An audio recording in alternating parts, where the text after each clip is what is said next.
ఈరోజు మనం తెలుసుకోబోతున్న విషయం ఏంటంటే, మన జీవితంలో నిజంగా మనం విజయం పొందుకోవాలంటే ఒక ఉన్నతమైన స్థానం, నాకు ఒక నార్మల్ స్టేజ్ నుంచి, ఒక మామూలు స్టేజ్ నుంచి ఒక ఉన్నతమైన స్థానం నాకు వెళ్ళాలంటే ఒక సీక్రెట్ తాళం చెవి ఈరోజు మనం తెలుసుకోబోతున్నాం. హల్లెలూయా. ఏంటా తాళం చెవి అంటే, మనము ఎక్కడ ఉన్నా, ఏ స్థితిలో ఉన్నా దేవుణ్ణి ఘనపరిచే హృదయము కలిగి ఉండాలి. దేవుని స్తోత్రం. మనం ఎక్కడున్నప్పటికీ, ఏ స్థితిలో ఉన్నప్పటికీ, ఏ పొజిషన్లో మనం ఉన్నప్పటికీ మనకి ఎటువంటి హృదయం ఉండాలంటే దేవుణ్ణి ఘనపరిచే హృదయం ఉండాలి. హల్లెలూయా. ఎప్పుడైతే మనము దేవుణ్ణి ఘనపరిచే హృదయము మనము కలిగి ఉంటామో తప్పకుండా ఒక రోజు వస్తుంది, ఆ రోజు దేవుడు అందరికన్నా నిన్ను ఉన్నతంగా కనపరుస్తాడు, ఉన్నతంగా నిన్ను హెచ్చిస్తాడు. హల్లెలూయా. ముందు మనం ఏమి హృదయం కలిగి ఉండాలంటే దేవుణ్ణి కనపరిచే హృదయము కలిగి ఉండాలి. నీ దగ్గర ఉన్నటువంటి పరిస్థితులు అవి ఎటువంటి పరిస్థితులైనా కావచ్చు. ఒకవేళ దేవుణ్ణి కనపరచడం వల్ల కొన్ని ఇబ్బందులు పడవచ్చు. అర్థమవుతుందండి? దేవుణ్ణి కనపరచడం వల్ల కొన్ని ఇబ్బందులు కూడా పడతాము. ఫర్ ఎగ్జాంపుల్, మనము ఈ మధ్యకాలంలో ఉమెన్స్ వరల్డ్ క్రికెట్ దాన్ని చూసాం కదా. దాంట్లో ఒక అమ్మాయి, క్రిస్టియన్ అమ్మాయి, ఆ పేరేముంది, జెమీమా రోడ్రిగ్స్ అనుకుంటు కదా. ఆ అమ్మాయి మ్యాచ్ విన్ కాగానే ఆమె నోటిలో నుంచి వచ్చినటువంటి మొట్టమొదటి మాట ఏంటండి, ఈ విజయానికి కారకుడు ఎవరంటే జీసస్. హల్లెలూయా. ఆమె ఒక్క మాటలతో ప్రపంచమంతా సువార్త ప్రకటించింది. జస్ట్ వన్ వర్డ్, ఒక్క మాటతో జీసస్ గురించి ప్రపంచమంతా కూడా తెలిసేలాగా ఆమె ఏం చేసిందంటే దేవుణ్ణి కనపరిచింది. దేవునికి స్తోత్రం. మనకి ఏమి కలిగి ఉండాలంటే దేవుణ్ణి కనపరిచే హృదయము కనుక మనము కలిగి ఉంటే తప్పకుండా ఆ ఘనపరిచే పరిస్థితిని, ఆ ఘనపరిచే స్థితిని దేవుడిని కల్పిస్తాడు, అక్కడికి నేను తీసుకుని వస్తాడు. దేవుని స్తోత్రం. హల్లెలూయా. ఇప్పుడు క్రికెట్ ఆడే దాంట్లో మరి క్రైస్తవులు లేరంటే అనేక మంది ఉన్నారు. కానీ మరీ ప్రత్యేకంగా ఆ సిస్టర్ని, ఆ అమ్మాయిని దేవుడు ఘనపరిచాడు. ఎందుకు? అంతకుముందు ఎవరో క్రికెట్లో క్రిస్టియన్స్ ఆడలేదా? ఆడారు. కానీ ఈ అమ్మాయిలో ఉన్నటువంటి ప్రత్యేకమైనటువంటి క్వాలిటీ ఏంటంటే ఘనతను దేవుడికి ఆరోపించింది. దేవుని స్తోత్రం. నేను దివారాత్రులు కష్టపడ్డాను అనే మాట మాట్లాడలేదు, ఎన్నో శ్రమలు పడ్డాను అనే మాట మాట్లాడలేదు. ఏం చెప్పిందంటే నన్ను నడిపించింది యేసయ్య మాత్రమే. హల్లెలూయా. ప్రియ దేవుని బిడ్డలారా, నిజంగా దేవుణ్ణి ఘనపరిచే హృదయము మనము కలిగి ఉంటే ఒక టైం వస్తుంది, దేవుడిని ఎక్కడో పెడతాడు. అర్థమవుతుందండి? ఇప్పుడు అమ్మాయికి దేవుణ్ణి కనపరిచే హృదయం కలిగి ఉంది. మొన్నటి వరకు అమ్మాయి పేరు ఎవరికి తెలవదు. కానీ ఈరోజు ప్రపంచమంతా అమ్మాయి పేరు తెలిసిపోయింది కదా. ఇది మనకి ఎక్కడ ఉంటుందంటే, మొదటి సమూయేలు గ్రంథము 2వ అధ్యాయము 30 వచనం. మొదటి సమూయేలు గ్రంథము 2వ అధ్యాయము 30 వచనంలో మనము కొంచెం కిందకు రావాలి. లాస్ట్ వచనాలు. కావున యెహోవా వాక్కు ఏదనగా, నన్ను ఘనపరచు వారిని నేను ఘనపరిచెదను. దేవుని స్తోత్రం. దేవుడు చెప్తున్న మాట ఏంటంటే, నన్ను ఘనపరిచే వారిని నేను ఘనపరుస్తాను. దేవుని స్తోత్రం. ఎప్పుడైతే నీకు ఘనపరిచే, దేవుణ్ణి ఘనపరిచే మనసుకి, దేవుణ్ణి ఘనపరిచే తలంపులు, దేవుణ్ణి ఘనపరిచే ఆలోచన నీకున్నట్లయితే తప్పకుండా దేవుణ్ణి ఏం చేస్తాడంటే ఘనపరుస్తాడు. వాగ్దానం ఇచ్చినవాడు నమ్మదగిన దేవుడు. మనం చూసినట్లయితే, మనం ఇప్పుడు బయట క్రికెట్లో ఆ అమ్మాయి కాదు, మనం బైబిల్లో కూడా చూసినట్లయితే ఎవరైతే దేవుణ్ణి ఘనపరిచారో ఆ ఘనపరిచినటువంటి ప్రతి ఒక్కరిని కూడా దేవుడు ఎంతగానో ఘనపరిచాడు. ఒకసారి చూద్దాం. మనము మొదటి సమూయేలు గ్రంథం 17వ అధ్యాయం 36వ వచనం. మీ దాసుడునైన నేను ఆ సింహమును ఎలుగుబంటిని చంపితినే, జీవముగా దేవుని సైన్యములను తిరస్కరించిన ఈ సున్నతి లేని ఫిలిస్తీయుడు వాటిలో ఒకదాని వలె అగునెను. హల్లెలూయా. ఇక్కడ మనం చూసినట్లయితే ఫిలిస్తీయులకి ఇజ్రాయేలుకి యుద్ధము జరిగే సందర్భంలో దావీదు ఏమంటాడంటే, చూడండి, జీవము గల దేవుని సైన్యములను తిరస్కరించిన ఈ సున్నతి లేని ఫిలిస్తీయుడు. అంటే తన దేవుడిని ఏం చేస్తున్నాడంటే, తన దేవుణ్ణి ఘనపరుస్తూ ఉన్నాడు. నా దేవుడు ఎవరంటే జీవము గల దేవుడు. హల్లెలూయా. అక్కడ ఘనపరిచే సందర్భము చూస్తే ఒక్కరు ఇద్దరు లేరు, కొన్ని వేల మంది, లక్షల మంది సైన్య సమూహం ముందు తన దేవుణ్ణి దావీదు ఘనపరుస్తూ ఉన్నాడు. హల్లెలూయా. అటు పక్కన వాళ్ళని చూడలేదు, ఇటు పక్కని వీళ్ళని చూడలేదు. ఎవరిని చూశాడంటే, నేను ఎక్కడున్నా, ఏ పొజిషన్లో ఉన్నా నా దేవుడు ఎవరో ఈ సైన్యానికి తెలియజేయాలి. దేవునికి స్తోత్రం. నా దేవుడు ఎవరంటే, నా దేవుడు నిద్రపోతున్న దేవుడు కాదు, జీవము గల దేవుడు. ఏం చేస్తాడు దావీదు? దేవుణ్ణి కనపరిచాడు. అదే 46వ వచనంలో కూడా ఒక అద్భుతమైన మాట చూడండి. మొదటి సమూయేలు గ్రంథం 17వ అధ్యాయం 46వ వచనం. ఈ దినమున యెహోవా నిన్ను నా చేతికి అప్పగించును, నేను నిన్ను చంపి నీ తల తెగ వేతును. ఇజ్రాయేలులో దేవుడున్నాడని లోక నివాసులందరూ తెలుసుకున్నట్లు నేను ఈ దినమున ఫిలిస్తీన్ యొక్క కళేబరములను ఆకాశ పక్షులకును భూమృగములకును ఎత్తును. దేవుని స్తోత్రం. హల్లెలూయా. మనము ఈ వచనంలో చాలా జాగ్రత్తగా గమనించినట్లయితే దావీదు యొక్క హృదయం ఎలా ఉందంటే, చూడండి, ఇజ్రాయేలులో దేవుడున్నాడని లోక నివాసులందరూ తెలుసుకున్నట్లు. అర్థమవుతుందండి?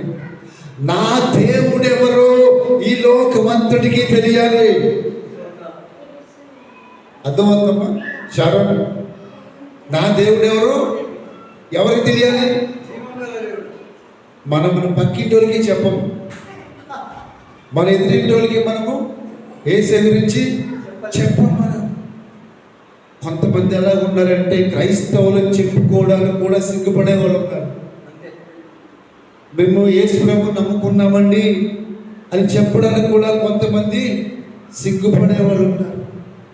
కానీ దావీదు ఏమంటాడంటే, ఎవరికి తెలియాలంటే లోక నివాసులందరూ, ఒక గల్లీ వాళ్ళు కాదు, ఒక రాష్ట్రం వాళ్ళు కాదు, ఒక దేశం వాళ్ళు కాదు.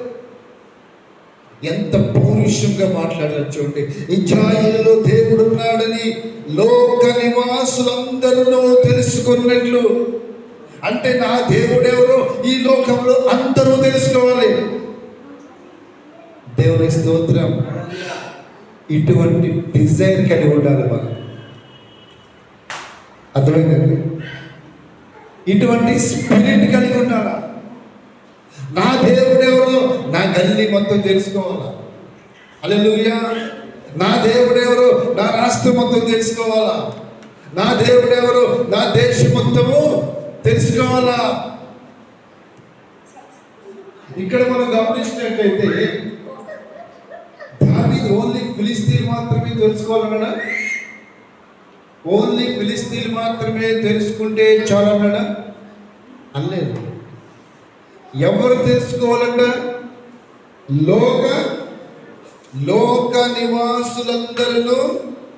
లోక నివాసులందరూ తెలుసుకున్నట్లు. అంటే దావీదు యొక్క డిజైర్ ఎలా ఉందంటే, తన దేవుడెవరో లోకమంతా తెలుసుకోవాలి. అంటే తన దేవుణ్ణి లోకమంతా తెలియచేయాలి. తన దేవుణ్ణి లోకమంతా ఘనపరచాలి. దేవునికి స్తోత్రం. అటువంటి డిజైన్ కలిగిన వాడు కాబట్టి దేవుడు దావీదుని ఎంతో ఉన్నతమైన స్థానంలో తీసుకుని వెళ్ళాడు. దేవునికి స్తోత్రం. హల్లెలూయా. మనకేముండాలంటే ఎక్కడున్నప్పటికీ కూడా ఆయన నామమును ఘనపరిచే వారుగా ఉండాలి.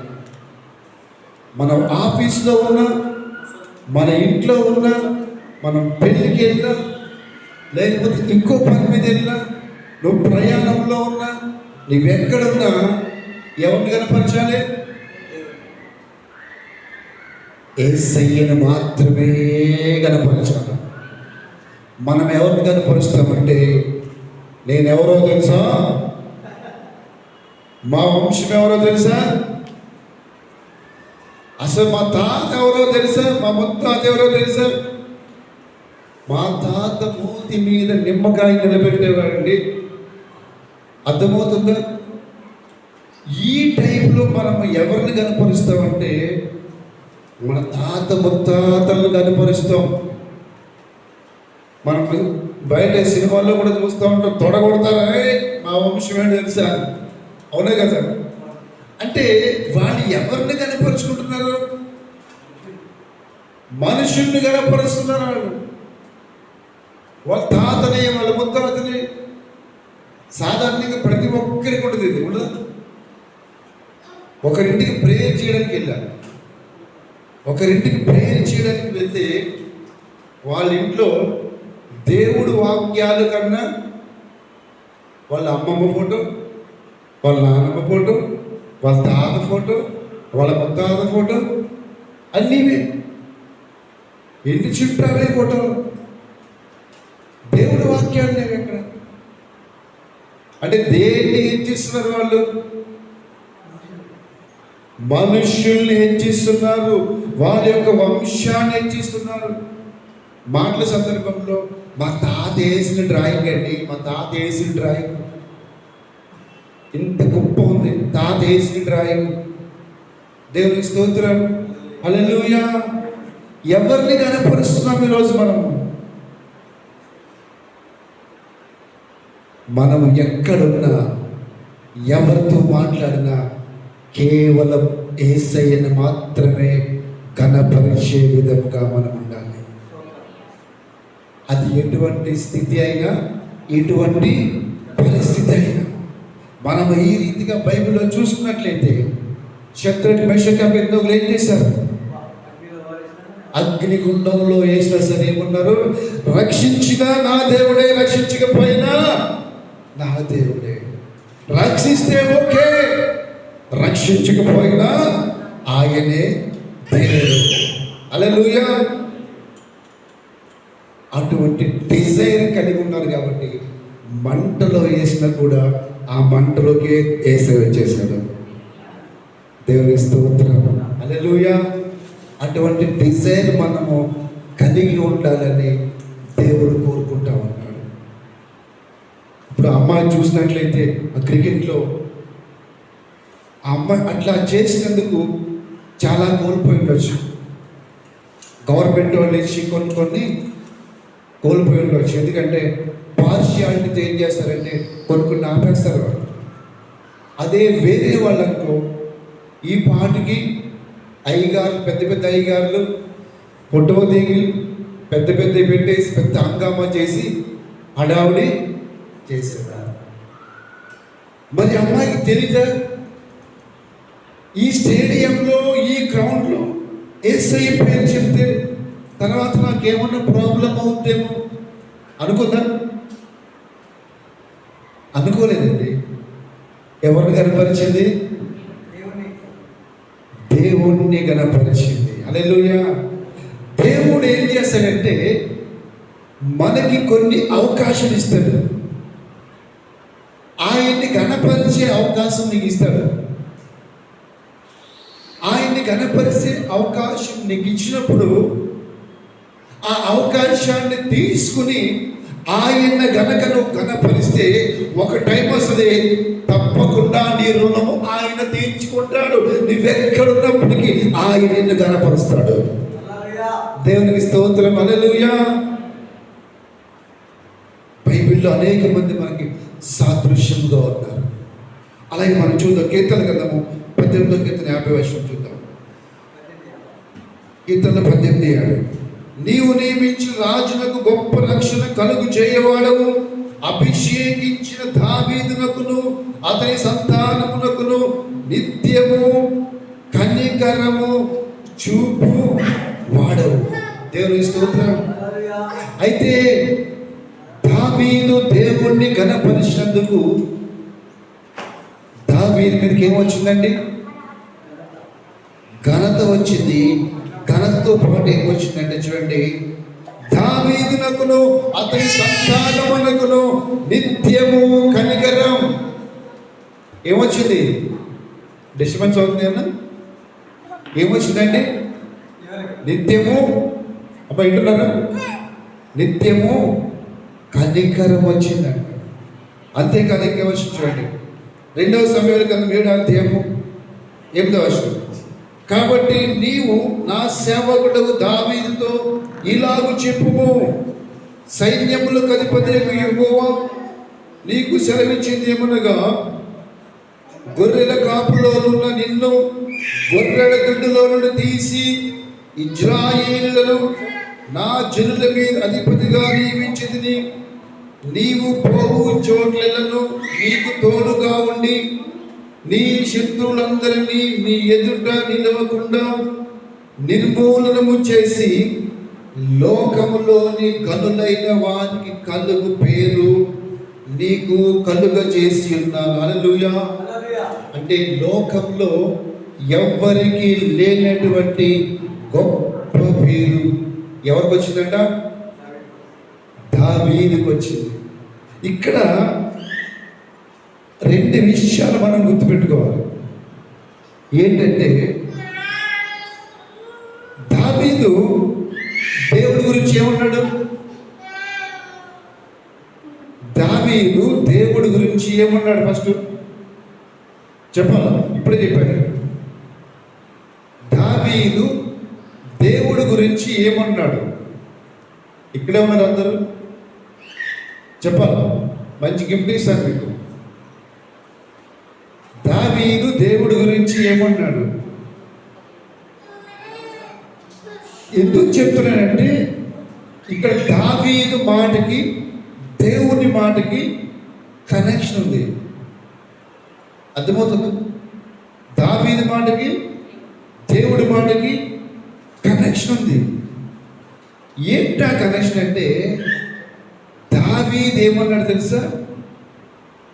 దావీదు ఏమన్నాడు తెలుసా? నా దేవుడెవరో, నా దేవుడెవరో ఈ లోకంలో ఉన్న వాళ్ళందరికీ తెలియాలి.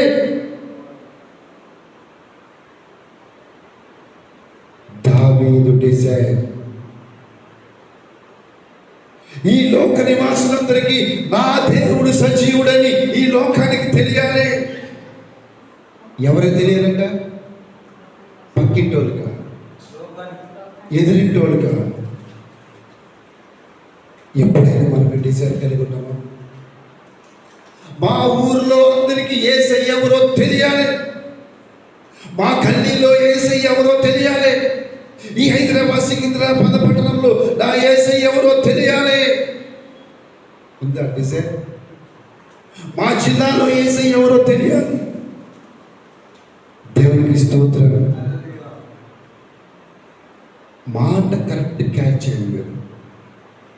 ఇక్కడ దావీదు ఏమన్నాడు తెలుసా? నా దేవుడు ఎవరో లోకమంతటికి తెలియాలి. దానికి ఫస్ట్ చెప్పాను ఏం తెలుసా? ఎవరైతే దేవుణ్ణి కనపరిచి హృదయం ఉంటుందో, దేవుణ్ణి కనపరిచి హృదయం కలిగి ఉంటారో దేవుడు వారిని ఉన్నతంగా దీవిస్తాడు. దావీదు అన్నాడు, నా దేవుడు ఎవరో లోకమంతటికి తెలియాలి. ఇప్పుడు దేవుడు ఏమన్నాడు చూడండి, అక్కడ చూడండి 9వ వచనం, 2వ సమూయేలు గ్రంథము 7వ అధ్యాయము 9వ వచనం చదవండి. నీవు పోవు చోట్ల నెలను నీకు తోడుగా ఉండి నీ శత్రువులందరినీ నీ ఎదుట నుండి నిలవకుండా నిర్మూలనము చేసి లోకములోని, ఎవరినంట? లోకములోని, చెప్పండి, లోకములోని గనులైన వారికి కలుగు పేరు నీకు ఎవరికంట? లోకములోని. అర్థమవుతుందా? ఈ పదం ఎవరు వాడారు చెప్పాలా? ఈ పదం ముందు ఎవరు వాడారు? దావీదు ఏమన్నాడు ఇందాక? అయ్యా అంటున్నారా? నా వైపు చూడండి. దావీదు ఏమన్నాడు? నా దేవుడు ఎవరు ఈ లోకానికి తెలియాలి, నా దేవుడు ఎవరు ఈ లోకానికి తెలియాలని. దావీదు అంటే దేవుడు అంటున్నాడు, దావీదు ఈ లోకంలో ఉన్న గొర్రెలందరికన్నా నిన్ను నేను హెచ్చిస్తా. అక్కడ దావీదు లోకం అనే పదం వాడాడు, ఇక్కడ దేవుడు కూడా సేమ్ పదాన్ని వాడుతూ ఉన్నాడు. అయ్యా నీవెవరో లోకమంతటికి తెలియాలంటే దేవుడు అంటున్నాడు, నీ ఘనత కూడా లోకమంతటికి తెలియాలి. దేవునికి స్తోత్రం కలుగునుగా. హల్లెలూయా. దేవుడు అన్యాయస్తుడు కానే కాదు. అంటే దావీదుకున్నటువంటి దేవుణ్ణి కనపరించి ఆ హృదయాన్ని చూశాడు దేవుడు. హల్లెలూయా. ప్రియ దేవుని బిడ్డలారా, దేవుడిని కనపరచాలంటే, దేవుడిని స్థిరపరచాలంటే నీలో 100 క్వాలిటీస్ అవసరం లేదు.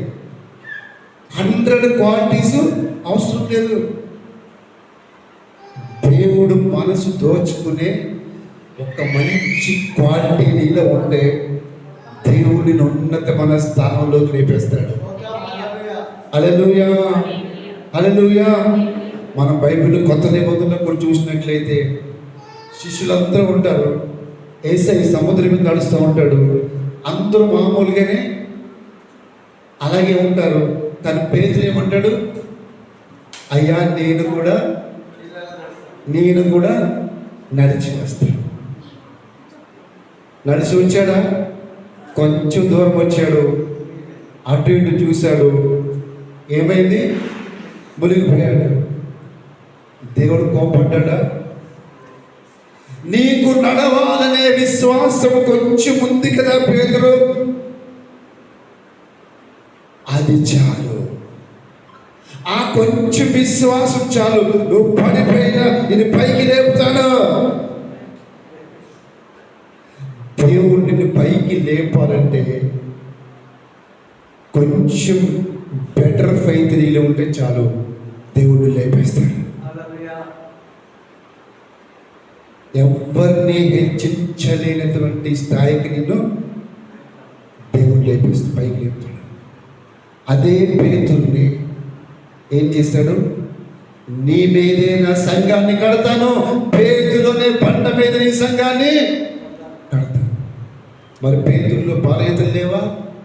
బోల్డన్ని బలహీనతలు ఉన్నాయి. అర్థమవుతుందండి? అన్ని బలహీనతలు ఉన్నప్పటికీ కూడా పేతురులో లోపట దేవుణ్ణి కనపరచాలి అనే ఒక డిజైర్ ఎక్కడ ఉంది?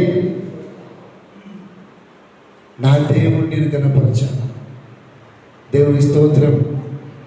ఆఖరికి పేతురు తన చావులో కూడా ఏం చేశాడంటే, యేసయ్య నిలువుగా వేశారు కాబట్టి నన్ను ఉల్టా ఏమని చెప్పాడు. ఇట్లా దేవుడి విషయంలో దేవుణ్ణి కనపరిచేది ఏదో ఒక బెస్ట్ క్వాలిటీ మనలో ఉండాలి. డైరెక్ట్గా చెప్పగలగాల. నువ్వు పెళ్ళికి వెళ్ళినా, పేరెంట్కి వెళ్ళినా, చుట్టాల ఇంటికి వెళ్ళినా, బంధువుల ఇంటికి వెళ్ళినా, ఎక్కడికి వెళ్ళినా, ఎస్ ఐ యామ్ క్రిస్టియన్, నేను యేసయ్యని నమ్ముకున్నా, నా దేవుడు గొప్పవాడు, నా దేవుడు సజీవుడు, నా దేవుడు స్వస్థపరిచేవాడు, నా దేవుడు విడిపించేవాడు, నా దేవుడు ఏమైనా చేయగలడు. ఇప్పుడు సిస్టర్ స్టార్లు పాడారు కదా, నా దేవుడు ఏమైనా చేయగలడు. ఎప్పుడైతే ఇట్లా దేవుణ్ణి గణపరిచే హృదయం మనకుంటుందో ఒక సమయం వస్తుంది. దేవుణ్ణి గణపరిచే హృదయము కనుక మనకి ఉంటే ఒక సమయం వస్తుంది. ఆ సమయం వచ్చినప్పుడు దేవుడు నిన్ను ఎంతగానో గణపరుస్తాడు. హల్లెలూయా. దేవుణ్ణి ఎక్కువ శాతం గణపరిచిన వాళ్ళు మనం దావీదుని అనేక సార్లు చూస్తాం. సౌలుని చంపడానికి ఒకసారి అవకాశం వస్తుంది. ఒకసారి చూద్దాం. మొదటి సమయాల గ్రంథము 24వ అధ్యాయం 2వ వచనం.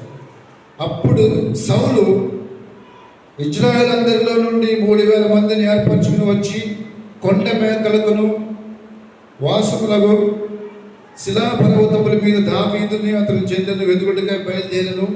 మార్గమునున్న గొర్రె దొడ్లకు అతడు రాగా అక్కడ గుహ ఒకటి కనపడెను. అందులో సౌలు సంఖ్యావర్తినికి పోగా దావీదును అతని జనులను ఆ గుహ లోపలి భాగములో ఉండిరి. గనుక దావీదు జనులు, ఇదిగో నీ దృష్టికి ఏది మంచిదో అది నీవు అతనికి చేయనట్లు నీవు నీ శత్రువుని చేతికి అప్పగించునని యెహోవా నీతో చెప్పిన దినము వచ్చనని అతనితో అనగా, దావీదు లేచి వచ్చి సౌలునకు తెలియకుండా అతని పై వస్త్రపు చెంగును కోసను. సౌలు పై వస్త్రము తాను కోసిన దావీదు మనస్సు నొచ్చి, ఇతడు యెహోవా చేత అభిషేకము నొందిన వాడు గనుక యెహోవా చేత అభిషిక్తుడైన నా ప్రభువునకు నేను ఈ కార్యము చేయను, యెహోవాను బట్టి అతని నేను చంపను అని తన జనులతో చెప్పాను. ఈ మాటలు చెప్పి దావీదు తన జనులను అడ్డగించి సౌలు మీదకి పోనీయక వారిని చంపెను. తరువాత వారిని ఆపెను. తరువాత సౌలు లేచి గుహలో నుండి వెళ్ళి మార్గమున పోయెను. దేవుని స్తోత్రం. మనం ఈ సందర్భంలో కూడా చూసినట్లయితే దావీదు ఏం చేశాడు? అక్కడ చంపడానికి అవకాశం వచ్చినప్పటికి కూడా ఏం చేశాడంటే, నేను నా దేవుణ్ణి బట్టి సౌలు నేను చంపను. ఎవరిని బట్టి? పక్కనున్న వాళ్ళందరూ అంటున్నారు ఏమని, దావీదా నీకు ఛాన్స్ వచ్చింది, మంచి ఛాన్స్ వచ్చింది, ఏసేను. ఒకవేళ పైకి లేస్తే తిరిగి నిన్నేసేస్తాడేమో, ఏసేయ్ అంటే దావీదు అంటున్నాడు, నా దేవుడు అభిషేకించిన వాడిని నేను చంపను. అంటే దేవుడికే కాదు, దేవుడిచ్చిన అభిషేకాన్ని కూడా కనపరుస్తున్నాడు ఆయన. దేవుని స్తోత్రం. అర్థమవుతుందండి? ఓన్లీ దేవుడు మాత్రమే కనపరచడం లేదు, దేవుడిచ్చిన అభిషేకమును కూడా దావీదు కనపరుస్తాం. హల్లెలూయా. ఇటువంటి హార్ట్ కావాలండి. అర్థమవుతుందా? ఇటువంటి హార్ట్ మనకి కావాలని దేవుడు కోరుకుంటూ ఉంటాడు. ఎటువంటి హార్ట్? ఏ క్షణంలో ఎక్కడున్నప్పటికీ కూడా నీ నోటితో, నీ చేతులతో, నీ చూపులతో, నీ ఆలోచనలతో, నీ తలంపులతో, నీ క్రియలతో ఓన్లీ యేసయ్యను మాత్రమే కనపరచాలి. ఎక్కడున్నా కూడా యేసయ్యను మాత్రమే కనపరిచే హృదయం నువ్వు కలిగి ఉంటే, ఒక టైం వచ్చినప్పుడు దావీదుని రాజుగా కూర్చోబెట్టిన దేవుడు నిన్ను కూడా ఉన్నతమైన స్థానంలో దేవుడు కూర్చోబెడతాడు. దేవునికి స్తోత్రం కలుగును కాక. అందుకే ఈ చివరిలో ఒక మాట ఉంటాడు చూడండి. మొదటి దినవృత్తాంతాల గ్రంథము 29 అధ్యాయము 25-28. యెహోవా సొలొమోనును ఇజ్రాయేలందరి ఎదుటను బహుగా ఘనపరిచి, అతనికి ముందుగా ఇజ్రాయేలును ఏలిన ఏ రాజుకైనను కలుగని రాజ్య ప్రభావమును అతనికి అనుగ్రహించెను. దేవుని స్తోత్రం. దేవుడు దావీదును బట్టి ఎవరిని కనపరిచాడంట? దావీదును బట్టి దావీదు కుమారుడైన సొలొమోనుడు కనపరిచాడు. అంటే దేవుణ్ణి కనపరిచి హృదయము గనక నీకుంటే, ఏ స్థితిలో ఉన్నా, ఏ పొజిషన్లో ఉన్నా, ఏ కష్టంలో ఉన్నా, ఎక్కడున్నా దేవుణ్ణి కనపరిచే హృదయము కనుక నీవు కలిగి ఉంటే, నిన్ను ఒక్కడిని మాత్రమే కాదు, నీ కుటుంబాన్ని కూడా దేవుడు కనపరుస్తాడు. నీ పిల్లల్ని కూడా దేవుడు కనపరుస్తాడు. నీ పిల్లల పిల్లల్ని దేవుడు కనపరుస్తాడు. దేవునికి స్తోత్రం. హల్లెలూయా. దావీదును బట్టి దావీదు కుమారుడైన సొలొమోను ఏం చేశాడట చూడండి. ఇజ్రాయేలందరి ఎదుటను బహుగా కనపరిచి, ఎవరిని కనపరిచాడు? సొలొమోను కనపరిచాడు. బహుగా కనపరిచాడు. ఎవరిని బట్టి కనపరిచాడండి? దావీదును బట్టి. దావీదు దేవుణ్ణి కనపరచడం చూసి దానిని బట్టి కుమారుణ్ణి కనపరిచాడు. అంటే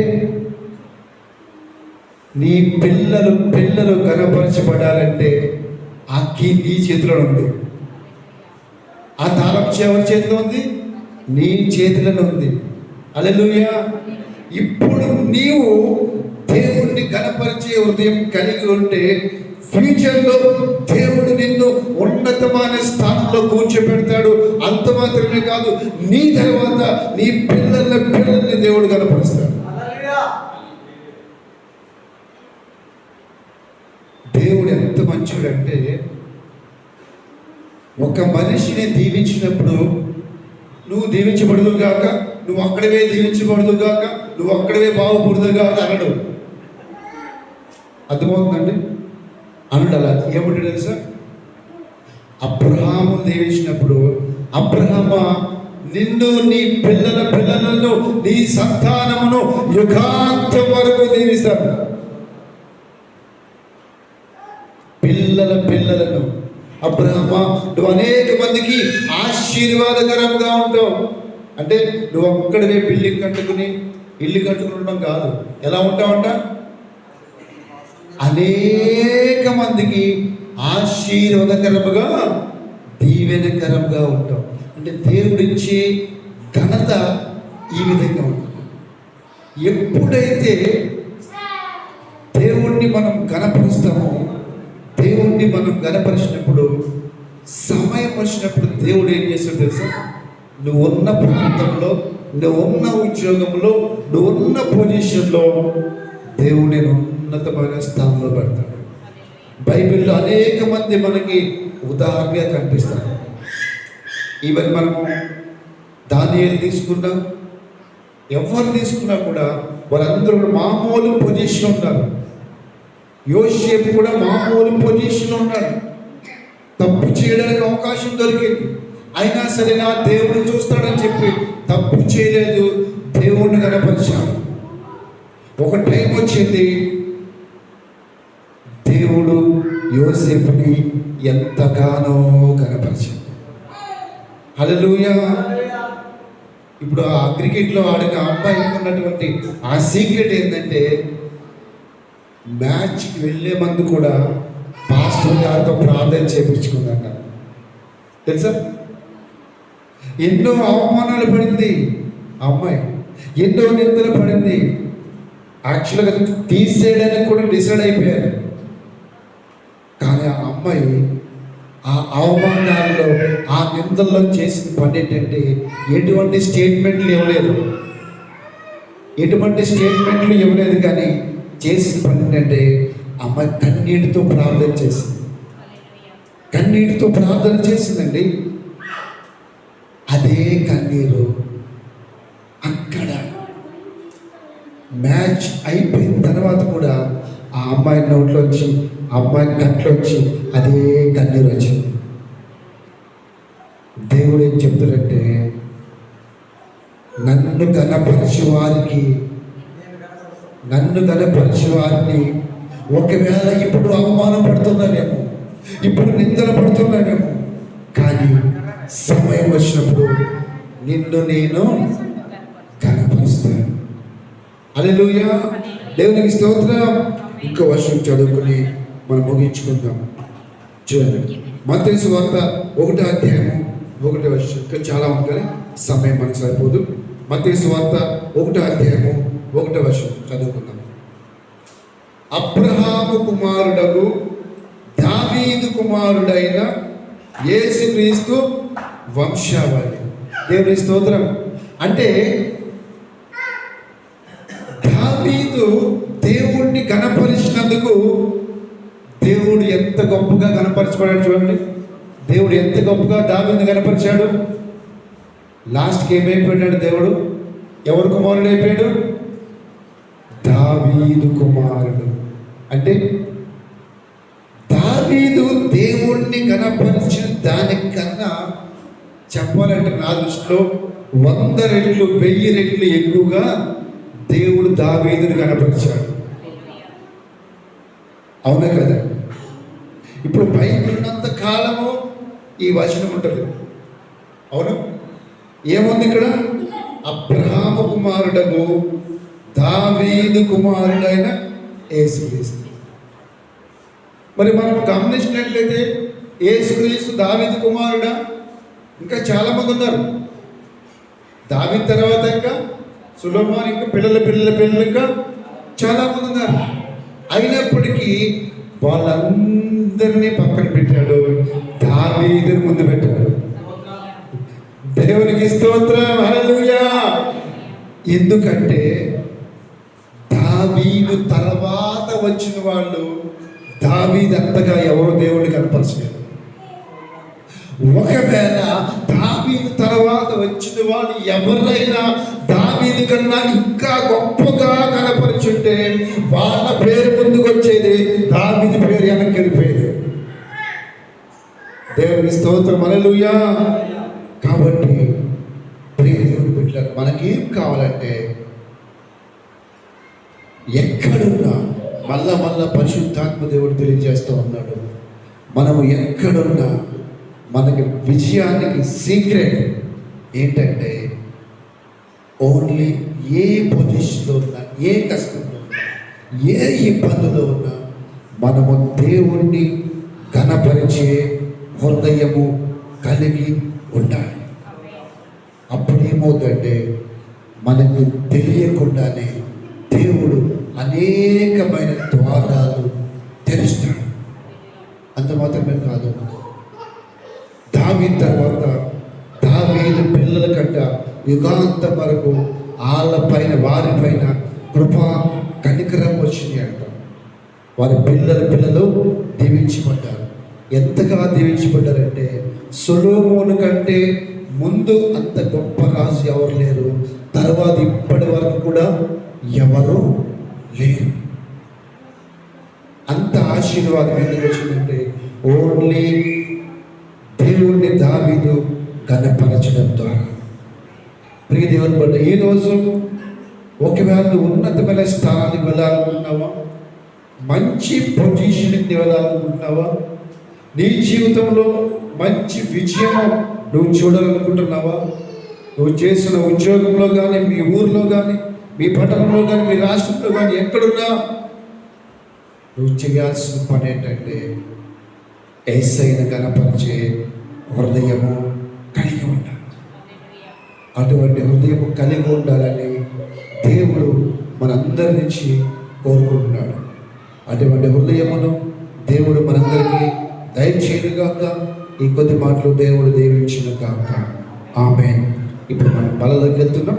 దయచేసి ప్రతి ఒక్కరు కూడా ప్రార్థన